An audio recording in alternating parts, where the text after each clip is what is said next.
When it came time for the 1,200-plus page greenhouse gas emission and carbon legislation to be voted on, the Speaker of the House, Nancy Pelosi, would not let the Republicans, or even members of her own party, see the bill until minutes before the vote.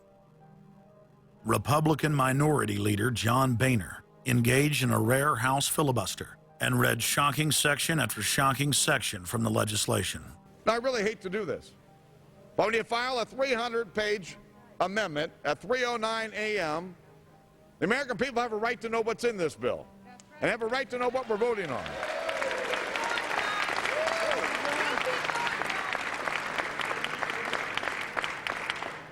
Page 48.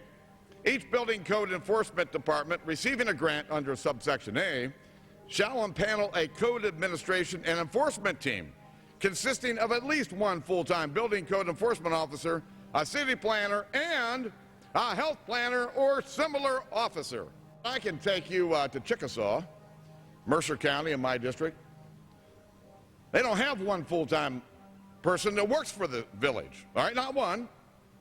Look at the mandate on every city, village in America right here in this bill. So that we're not only going to tell you what the codes are going to be, but we're going to tell you how many people you need to hire to enforce this. Page 41, determine any geographic area within the contiguous United States that lacks a federal power marketing agency. Because, you know, we can't move power around the country without a federal power marketing agency. We do it today, but now we have to have a new government agency to do this.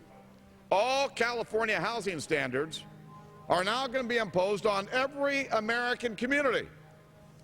You don't have the right to have your own building standards in your community or in your state. Hell no, the federal government's going to tell you what they are.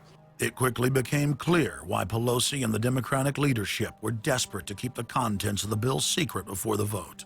Now, because of this underlying bill, the federal government will virtually have control over every aspect of lives for the American people. It is time to stand up and say, we get to choose. We choose liberty or we choose tyranny. It's one of the two.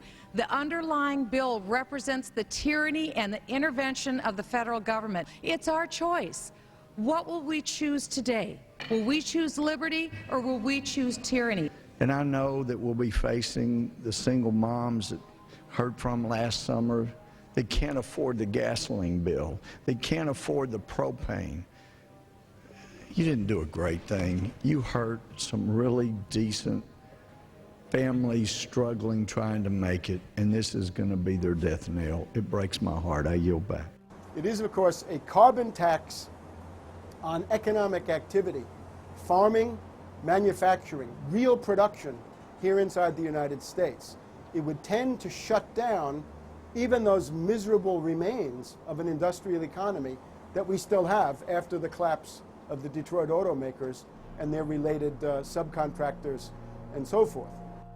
Every home and business in the United States would be federally regulated and controlled. Mandatory home inspections will be carried out by federal inspectors, and it's all at the expense of the homeowner. In New York, they're called the environmental police. On this day, a surprise visit to a market in Brooklyn's Chinatown. And every day you're not in compliance, you face huge fines. Go to page 235. The Secretary may set and collect reasonable inspection fees to cover the cost of inspections required. So number one, they can come in, the federal government can come in and inspect your house and send you the bill. And if they find that you're out of compliance with this new federal code, the Secretary shall assess a civil penalty for violations of this section. And then further, going to page 236, each day of unlawful occupancy shall be considered a separate violation.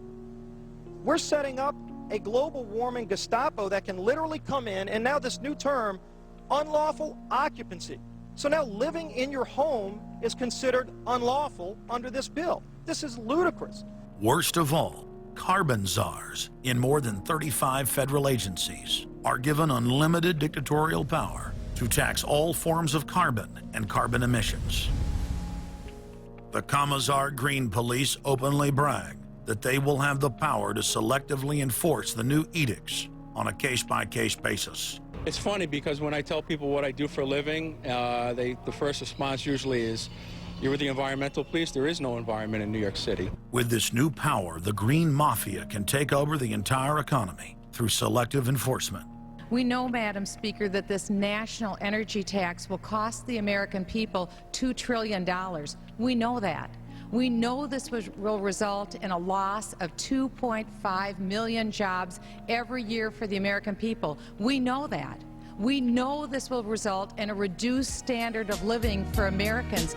We know that. What is the point